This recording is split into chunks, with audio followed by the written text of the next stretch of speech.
ఒక వీసి జిలేబీ తిని బాత్రూమ్ లో కూర్చోను.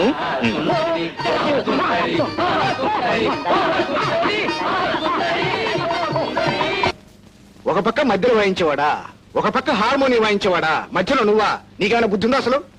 ఇటు ఇటు ఇటు తిడుతున్నానేమనుకోవద్దు, స్వతంత్రం ఉంది కాబట్టి తిడుతున్నాను. నువ్వు అసలు మనిషివేనా? అదిగా సార్. వద్దు, తొందరపడొద్దు, పూర్తిగా తిట్టగా చెప్పు. నువ్వేం చదువుతున్నావు? మెడిసిన్. నీ చదువు పూర్తయి కొన్ని బాధ్యతలున్నా ఉన్నాయి. ఆ బాధ్యతలన్నీ పూర్తిగా చేయాలంటే ఏం చేయాలి? బాగా చదవాలి. అక్కడ ఉంటే బాగా చదవగలవా? చదవలేవు. బాగా చదవాలంటే ఏం చేయాలి? వెంటనే మకా మార్చాలి. ఎక్కడికి మార్చాలి? నా అవుట్ హౌస్ ఖాళీగా ఉండి అక్కడికి మార్చాలి. ఊరికనే ఉండొద్దయ్యా. అది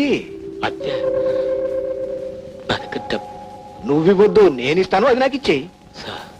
అదేనయ్యా, అబ్బాయికి ట్యూషన్ చెప్పినందుకు అద్దె సరి పెట్టుకుంటాను, అమ్మాయికి ట్యూషన్ చెప్పినందుకు భోజనం సరి పెట్టుకుంటాను, అంతే.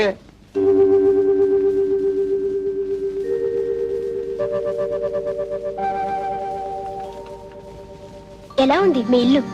నడిచి వెళ్లేవాడికి విమానం ఎక్కినట్టుంది. ఎవరికి ఎవరు ఏమవుతారో తెలియదు, కానీ ప్రతి ఒక్కరికి ఎవరో ఒకరిని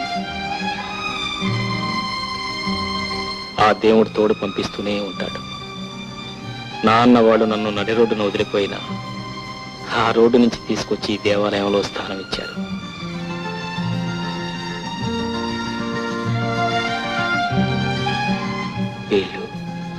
వీళ్ళు నాకేమవుతారు? వీళ్ళ రుణం ఎలా తీర్చుకుంటాను? ఎలా తీర్చుకుంటాను?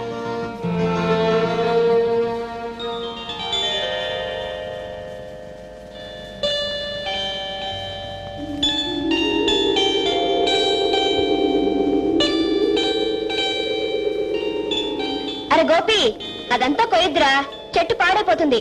చాలా నువ్వు ఇట్రా. కదలకే, సరిగ్గా అంటుకోకపోతే పండదు. పండకపోతే పోనీలే అక్క, పండకపోతే దయ్యం.